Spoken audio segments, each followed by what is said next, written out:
Los domingos, cuando doy un sermón en nuestra iglesia, generalmente me siento en el borde de la tarima y hablo con la gente después del servicio.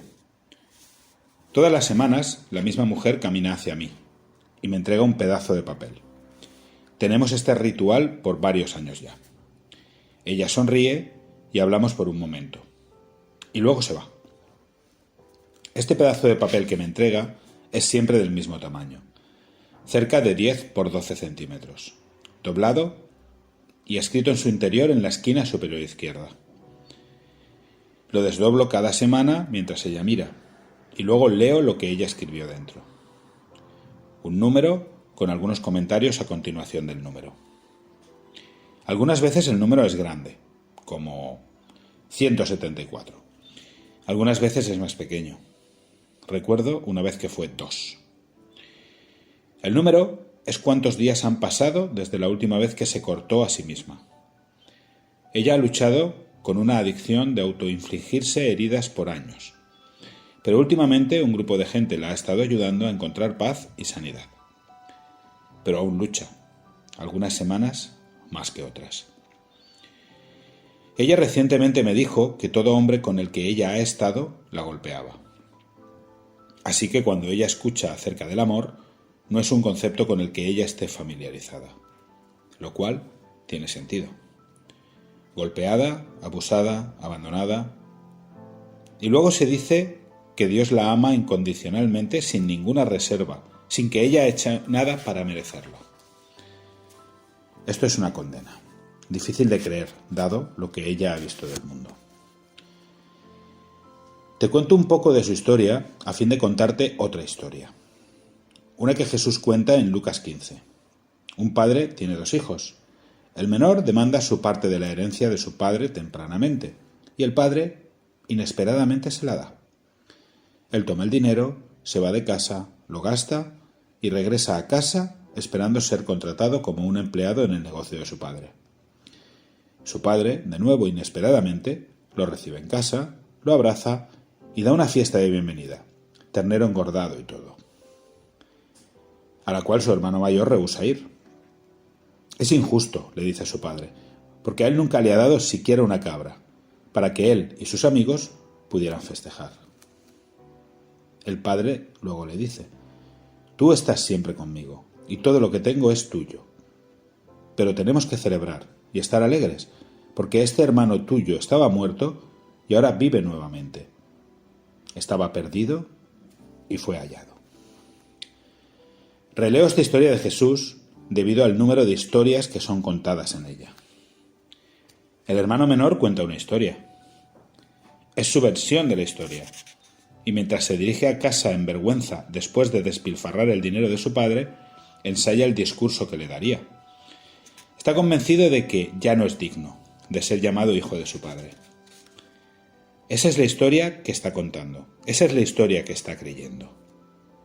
Es maravilloso luego cuando llega a casa y su padre demanda que sea vestido con la mejor túnica, y un anillo le es puesto en su dedo, y sandalias en sus pies.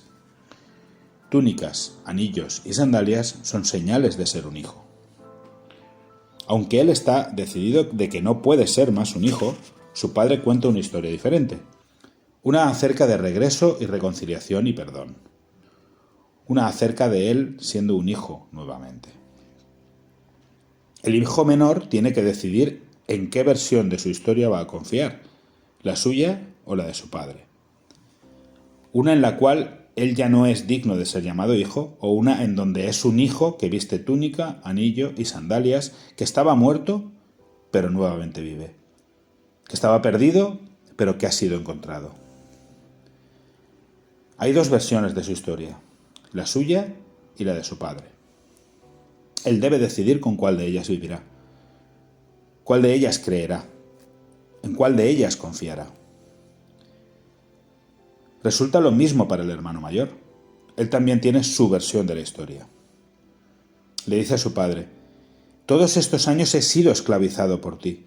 Nunca desobedecí tus órdenes, y aún así nunca me diste siquiera una cabra joven para que pudiera celebrar con mis amigos.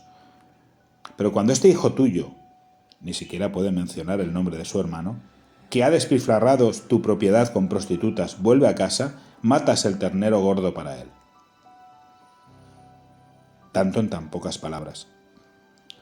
Uno siente que se ha estado guardando esto por años y ahora sale con veneno. Primero, en su versión de los hechos, él ha sido esclavizado por su padre por años. Así es como describe la vida en casa de su padre. Esclavitud. Esto contradice directamente los pocos detalles que nos son dados acerca del padre, que parece cualquier cosa menos un tratante de esclavos. Segundo, él dice que su padre nunca le ha dado ni siquiera una cabra. Una cabra no tiene mucha carne, así que incluso al evocar la imagen de una celebración es miserable, flaco, inconsistente. El tipo de fiesta que concibe no es tan fantástico. Lo que él revela aquí es lo que realmente piensa acerca de su padre. Piensa que es tacaño. Tercero, él afirma que su padre ha tratado con su hermano según un tipo totalmente diferente de estándar. Piensa que su padre es injusto. Piensa que ha sido juzgado, menospreciado, insultado. Y está furioso al respecto. Todo esto con la fiesta en plena cuenta atrás. El padre no está ni descontento o irritado. Él simplemente responde: hijo mío, tú estás siempre conmigo y todo lo que tengo es tuyo. Y luego se le dice que tienen que celebrar. Tú siempre estás conmigo y todo lo que tengo es tuyo. En una frase el padre se las arregla para contar una historia completamente diferente acerca del hermano mayor. Primero, el hijo no ha sido esclavizado. Lo tuvo todo el tiempo. No hay necesidad de que trabaje, obedezca órdenes o se esclavice en conseguir lo que ha tenido todo el tiempo. Segundo, el padre no ha sido tacaño con él. Él pudo haber tenido lo que quisiera cuando lo quisiera. Todo lo que el padre tiene ha sido siempre de él, lo que incluye, por supuesto, los terneros gordos. Todo lo que tenía que hacer era recibir. Tercero, el padre redefine justicia. No es que su padre haya sido injusto con él, es que su padre nunca dispuso ser justo en primer lugar. La gracia y generosidad no son justas. Esa es su misma esencia. El padre ve el regreso del hermano menor como una oportunidad más de practicar injusticia. El hijo menor no merece una fiesta. Ese es el sentido de la fiesta. Así es como las cosas funcionan en el mundo del padre. Profunda injusticia. La gente consigue lo que no merece. Fiestas son hechas para hijos menores que despilfarraron su herencia. Después de todo, tú estás siempre conmigo y todo lo que tengo es tuyo. Lo que el padre hace es recontar la historia de su hijo mayor, tal como hizo con el hijo menor. La pregunta entonces es la misma pregunta que confrontó su hermano menor. ¿Confiará en su versión de la historia o en la versión de su padre? ¿En quién confiará? ¿Qué creerá? La diferencia entre ambas historias es, después de todo, la diferencia entre el cielo y el infierno. Actualmente, la mayoría de las figuras y comprensión que la gente tiene respecto al cielo y al infierno está concebida en términos de separación. El cielo es allá arriba y el infierno allá abajo. Dos lugares distintos, separados uno del otro. Uno hacia allá y el otro hacia acá. Esto es lo que hace particularmente interesante la historia de Jesús sobre estos dos hijos. Jesús pone al hijo mayor ahí mismo, en la fiesta, pero rehusándose a confiar en la versión del padre de su historia, rehusando a unirse a la celebración. El infierno es engendrado en esta fiesta. Eso es lo que la hace tan infernal. No es una imagen de separación, sino una de integración. En esta historia, el cielo y el infierno están dentro el uno y el otro, entrelazados, entretejidos, haciéndose amigos uno del otro. Si el hermano mayor estuviera fuera, solo, en un campo distante, enfadado y lloriqueando acerca de cómo ha sido un esclavo todos estos años y nunca tuvo ni siquiera una cabra para festejar con sus amigos, estaría solo en su infierno. Pero en la historia que Jesús cuenta, él está en la fiesta, con la música en el fondo y la celebración ocurriendo justo delante de él. Hay mucho para nosotros aquí. acerca del cielo, el infierno y las noticias buenas. Primero, una observación acerca del infierno.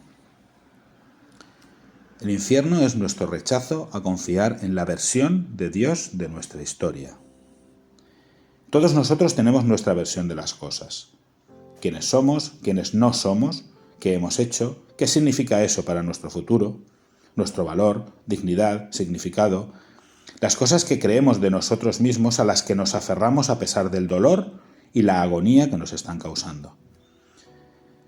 Algunas personas son alcanzadas por sus pecados pasados: abuso, traición, adicción, infidelidad, secretos que han estado enterrados por años. No puedo decirte cuánta gente he conocido a través de los años que dicen que no pueden ir a un servicio de iglesia porque el techo se derrumbaría o les caería un rayo.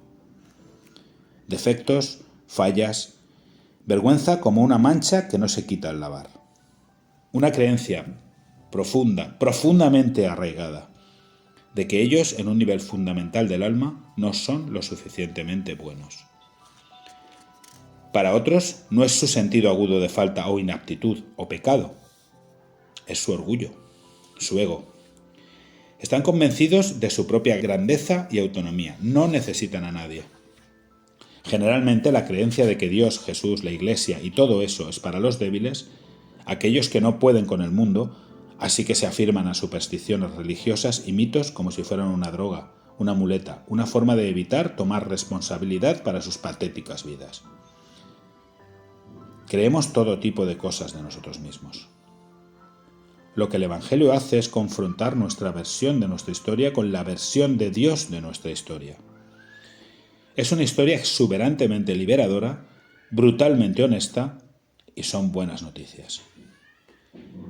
Comienza con la segura y cierta verdad de que somos amados, que a pesar de cualquier cosa que haya ido horriblemente mal en lo profundo de nuestros corazones y se haya extendido a todo rincón del mundo, a pesar de nuestros pecados, fallas, rebelión y dureza de corazón, a pesar de lo que haya sido hecho a nosotros o que hayamos hecho nosotros, Dios ha hecho paz con nosotros. Hecho, completado. Como Jesús dijo, consumado es. Somos ahora invitados a vivir una vida completamente nueva sin culpa o vergüenza o ansiedad. Vamos a estar bien. De todos los conceptos de lo divino, de todas las palabras que Jesús pudo poner en los labios del personaje de Dios en la historia que cuenta, eso es lo que hace que el Padre diga: tú estás siempre conmigo y todo lo que tengo es tuyo.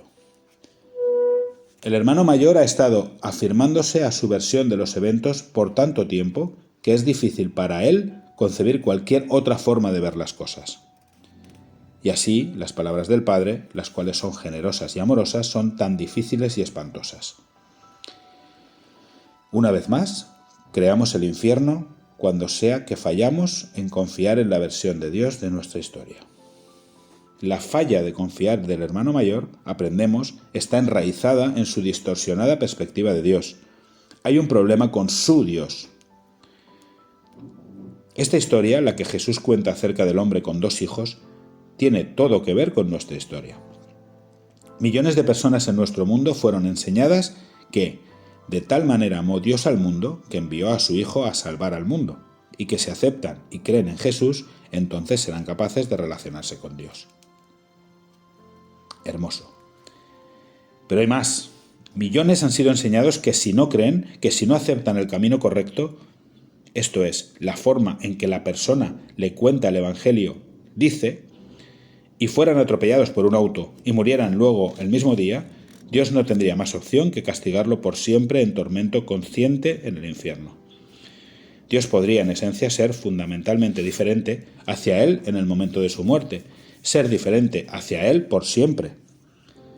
Un Padre celestialmente amoroso, que una extraordinaria distancia para tener una relación con ellos, podría en un abrir y cerrar de ojos volverse un atormentador cruel, detestable, desalmado, que se asegurará de que no se escapen de su futura agonía sin fin. Si hubiera un Padre terrenal que fuera así, llamaríamos a las autoridades. Si hubiera un auténtico Padre humano que fuera así de volátil, contactaríamos al Servicio de Protección de Menores inmediatamente. Si Dios puede cambiar de esa forma, cambiar modos enteros de ser así de rápido, eso crearía miles de preguntas acerca de si un ser como este pudiera ser confiable alguna vez, sin pensar en si acaso pudiera ser bueno. Amoroso en un momento, desalmado al siguiente. Amable y compasivo solo para volverse cruel e implacable en un abrir y cerrar de ojos. ¿Se vuelve Dios alguien completamente diferente en el momento en el que mueres? Ese tipo de Dios es simplemente desastroso, psicológicamente aplastante. No podríamos soportarlo. Nadie podría. Y ese es el secreto profundo en el corazón de mucha gente, especialmente cristianos.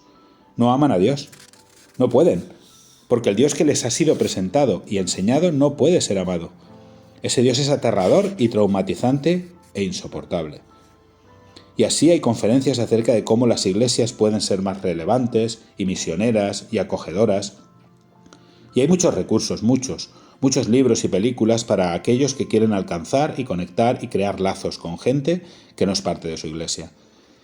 Y puede ser útil, pero en medio de ello tenemos que preguntar, ¿qué tipo de Dios está detrás de todo esto?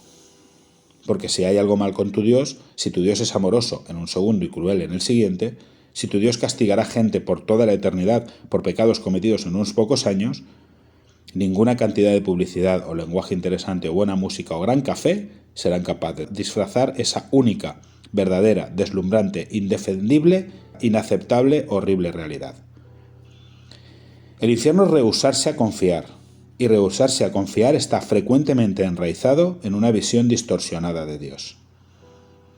Algunas veces la razón del problema que tiene la gente de aceptar el Evangelio es que sienten que el Dios que se esconde tras Jesús no es seguro, amoroso o bueno. No tiene sentido, no puede ser reconciliado y entonces dicen no. No quieren saber nada de Jesús porque no quieren saber nada de ese Dios. Lo que vemos en el hermano mayor es que nuestras creencias importan, son increíblemente importantes. Nuestras creencias nos moldean y guían y determinan nuestras vidas. Podemos confiar en la versión de Dios de nuestra historia, o podemos aferrarnos a nuestra versión de nuestra historia. Y para confiar en la versión de Dios, tenemos que confiar en Dios. Varias distinciones son importantes aquí. Primero, acerca de nuestras decisiones. Somos libres de aceptar o rechazar la invitación a la vida nueva que Dios nos hace. Es nuestra decisión. Estamos en la fiesta, pero no tenemos que unirnos. El cielo y el infierno, ambos en la fiesta. Hay consecuencias para el hermano mayor, tal como las hay para nosotros. Rechazar la gracia de Dios, dar la espalda al amor de Dios, resistir la versión de Dios, guiará a miseria. Esta es una forma de castigo en sí misma. Esta es una distinción importante, porque al hablar de cómo es Dios, no podemos obviar la realidad de la misma esencia de Dios, la cual es amor. Puede ser rechazada y resistida y negada y obviada, y eso traerá otra realidad, ahora y después. Somos así de libres. Cuando la gente dice que está cansada de oír acerca del pecado y juicio y condenación, generalmente es porque estas cosas han sido confusas para ellos con la naturaleza de Dios. Dios no tiene deseos de infligir dolor o agonía en nadie. Dios extiende la invitación hacia nosotros, y nosotros somos libres de hacer lo que nos plazca. Decir que sí nos llevará en una dirección, decir que no nos llevará en otra. Dios es amor, y rechazar ese amor nos mueve lejos de Él, en otra dirección. Y eso, por pura definición, será una realidad creciente en falta de amor e infernalidad. Nos hacemos un gran daño a nosotros mismos cuando confundimos la mismísima esencia de Dios, la cual es amor, con las muy reales consecuencias de rechazar y resistir ese amor, que crea lo que llamamos infierno. Segundo, otra distinción para ser claro al respecto, una entre acceso y disfrute. Dios es amor, y amor es relación. Esta relación es una de gozo, y no puede ser contenida. Como cuando ves algo asombroso y te vuelves a aquellos con los que estás y dices, ¿no es maravilloso? Tu pregunta es una invitación a ellos para que se unan en tu gozo. El asombro que estás experimentando no puede ser contenido. Salpica sobre el borde, te mueve a atraer a otros hacia él. Tienes que compartirlo. Dios crea, porque el gozo sin fin y paz y vida para compartir en el corazón de este Dios no conoce otra forma. Jesús nos invita a esa relación, la que está en el centro del universo. Él insiste en que es uno con Dios, que podemos ser uno con Él. Y esa vida es una generosa, abundante realidad. Este Dios de quien Jesús habla ha estado siempre buscando compañeros, gente que esté apasionada por participar en la creciente creación del mundo. Así que cuando el Evangelio es disminuido a la pregunta de si una persona irá o no al cielo, eso reduce las buenas noticias a un ticket, a una forma de pasar al guardia y entrar en la discoteca. Las buenas noticias son mejores que eso. Ese es el porqué los cristianos que hablan principalmente acerca de ir al cielo, mientras todos los demás van al infierno, no dan buenas fiestas.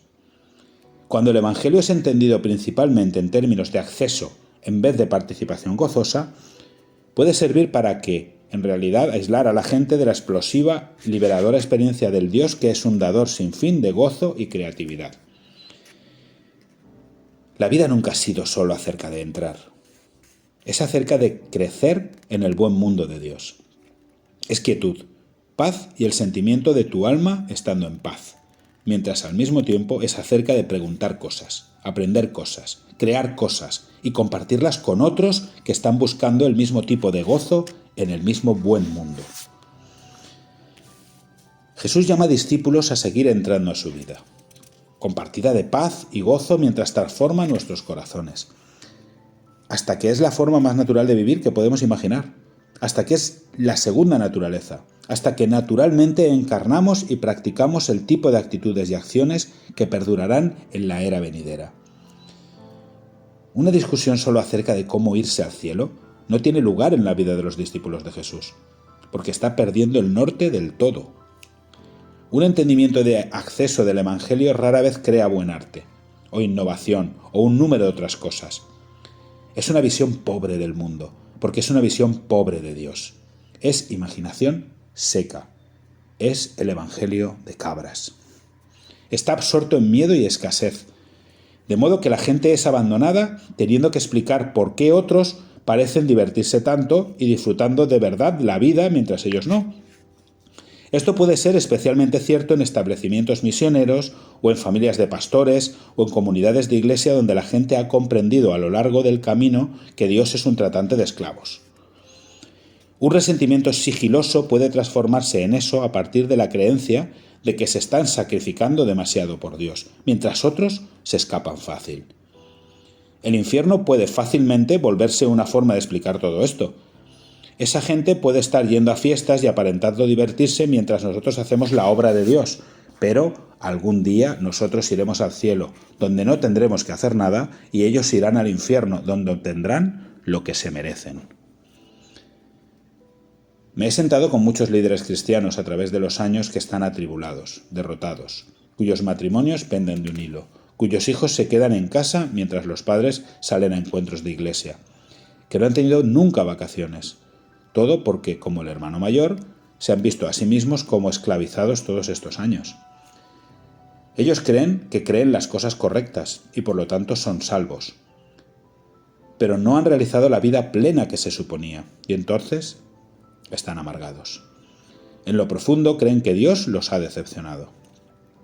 Lo que generalmente es algo que no pueden compartir con los que los rodean, porque son los líderes que se supone que tienen todo resuelto. Y de esta manera sufren en silencio, pensando que esas son las buenas noticias. Es el Evangelio de las cabras, y es letal. Dios no es un tratante de esclavos. Las buenas noticias son mejores que eso. Esta distinción, la relacionada entre acceso y gozo, tiene otra implicación seria, una que tiene que ver con cómo contamos la historia. Cuando has experimentado la resurrección de Jesús, el misterio oculto en la fábrica de la creación, no puedes evitar hablar al respecto. Has accedido al gozo que llena el universo entero, y naturalmente quieres que otros conozcan a ese Dios. Este es un Dios del que vale la pena hablarle a la gente. Este es el problema con algunos dioses. No sabes si son buenos, entonces, ¿por qué contar una historia que no está funcionando contigo? Testificar, evangelizar, Compartir tu fe cuando te das cuenta que Dios ha recontado tu historia, eres libre de apasionada, urgente y apremiantemente contar la historia, porque has dado paso a una vida completamente nueva y eres movido e inspirado a compartirla. Cuando tu Dios es amor y has experimentado este amor en carne y sangre, aquí y ahora, entonces eres libre de culpa y miedo, y de la horrible, perturbadora y siniestra voz que susurra en tus oídos. No estás haciendo suficiente. La voz que insiste que Dios es, en el fondo, un tratante de esclavos. Somos invitados a confiar en la versión de Dios ahora, de modo que ya estamos tomando parte del tipo de amor que puede apoderarse del mundo entero. Esto nos lleva a otra distinción, una que nos lleva a la pregunta recurrente: ¿cómo es Dios? Muchos han oído el Evangelio enmarcado en términos de rescate. Dios tiene que castigar a los pecadores porque Dios es santo, pero Jesús pagó el precio por nuestros pecados, de modo que puedes tener la vida eterna. A pesar de lo verdadero o no verdadero que es esto técnica o teológicamente, lo que puede hacer sutilmente es enseñar a la gente que Jesús nos rescata de Dios. Seamos muy claros, entonces. No necesitamos ser rescatados de Dios. Dios es el que nos rescata de la muerte, pecado y destrucción. Dios es el rescatador. Esto es crucial para nuestra paz, porque nosotros damos forma a nuestro Dios y luego nuestro Dios nos moldea. Inquisición, persecución, juicio, quema de libros, lista negra. Cuando la gente religiosa se vuelve violenta es porque han sido moldeados por su Dios, que es violento. Vemos este molde destructivo vivo y coleando en la naturaleza tóxica, venenosa de ciertas discusiones y debates en Internet. Para algunos, la forma más sublime de fidelidad a su Dios es atacar, difamar y calumniar a otros que no articulan las materias de fe como ellos lo hacen. Moldeamos a nuestro Dios, y luego nuestro Dios nos moldea. Un entendimiento distorsionado de Dios, adherida a nudillos blancos y determinación fiera, puede dejar a una persona fuera de la fiesta, enojado por una cabra que nunca tuvo, sin la vida próspera que Jesús insiste que está aquí mismo, a todo nuestro alrededor, todo el tiempo. Jesús fue muy claro en que este destructivo, violento entendimiento de Dios puede ser fácilmente institucionalizado en iglesias, sistemas e ideas. Es importante que seamos honestos respecto a esto, porque algunas iglesias no son lugares que emanan vida, drenando a la gente hasta que queda muy poco de ellas. Ese Dios está enojado, demandando, esclavizando, y así el Dios de esa religión se vuelve un sistema de administración del pecado, trabajando constantemente para evitar lo que seguramente debe ser la ira venidera que yace tras todo rincón, idea y pecado. Moldeamos a nuestro Dios y luego Dios nos moldea. Nuestras creencias importan ahora, para nosotros, e importarán después, para nosotros. Importan para otros, ahora, e importarán para otros después. Hay otra dimensión del Dios demandante y violento, del que la gente necesita que Jesús los rescate. Lo vemos en palabras del hermano mayor cuando dice que él nunca ha desobedecido.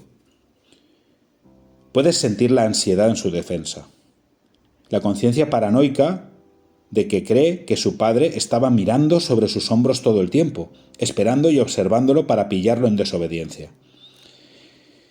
El Dios violento crea profunda preocupación en las personas, tensión, estrés. Este Dios se supone que brinda paz. Así es como dice la propaganda. Pero al final este Dios puede fácilmente producir seguidores que estén paralizados y catatónicos, llenos de miedo. Lo que sea que hagas, no des un paso en falso o des a este Dios alguna razón para estar descontento, porque quién sabe qué se podría desatar. Jesús nos libera de esto, porque su tipo de amor simplemente echa fuera el temor. Una vez más, las palabras del Padre en esta historia, quien gozosa, generosamente declara: tú estás siempre conmigo, y todo lo que tengo es tuyo. Hay otra verdad aquí, más allá del cielo y el infierno, y ansiedad y violencia. Es una verdad que está en el corazón del Evangelio. Una verdad tanto confortante como desafiante. tanto sanadora como perturbante. Cada hermano tiene su propia versión de los hechos, su propia forma de contar su historia. Pero sus historias están distorsionadas, debido a que malentendieron la naturaleza de su padre. Hemos visto eso. Pero hay otra razón de por qué las historias no son verdaderas. Una razón menos enraizada en la naturaleza de Dios y más en las creencias de los hijos acerca de sí mismos. El hijo menor cree que está desechado, enemistado, y no merece más ser llamado hijo de su padre, debido a todas las cosas terribles que ha hecho. Él cree que su maldad es su problema. Ha malgastado el dinero en una forma de vida carente de sentido hasta que está de cara en el hoyo, arrastrando el nombre de la familia al lodo en el proceso. Está convencido de que sus obras destructivas lo han puesto en tan mal estado que ni siquiera merece ser llamado hijo nuevamente. Ahora el hermano mayor cree que la razón por la que merece ser un hijo es debido a todas las cosas buenas que ha hecho, todas las reglas que ha obedecido, todos los días que ha sido esclavizado por su padre. Él piensa que en su bondad está su confianza. Los errores del hermano menor lo han apartado de su hogar, de su familia, profundamente en la miseria. Es verdad. Sus pecados lo han separado de su padre. La segunda verdad, una que es más sutil y mucho más tóxica también, es que el hermano mayor está separado de su padre también, aunque ha estado en casa. Su problema es su bondad. Su confianza en sus propias obras, en obedecer la ley. Observar las reglas ha servido en realidad para distanciarlo del padre. Lo que aprendemos en su discurso a su padre es que él ha estado actuando bajo la suposición de que sus años de servicio y esclavitud estarán en realidad haciéndole ganar una buena posición con su padre. Él piensa que su padre lo ama debido a lo obediente que ha sido. Él piensa que lo merece debido a todo el trabajo que ha hecho. Piensa que su padre le debe. Nuestra maldad puede separarnos del amor de Dios, eso está claro. Pero nuestra bondad puede separarlos del amor de Dios también.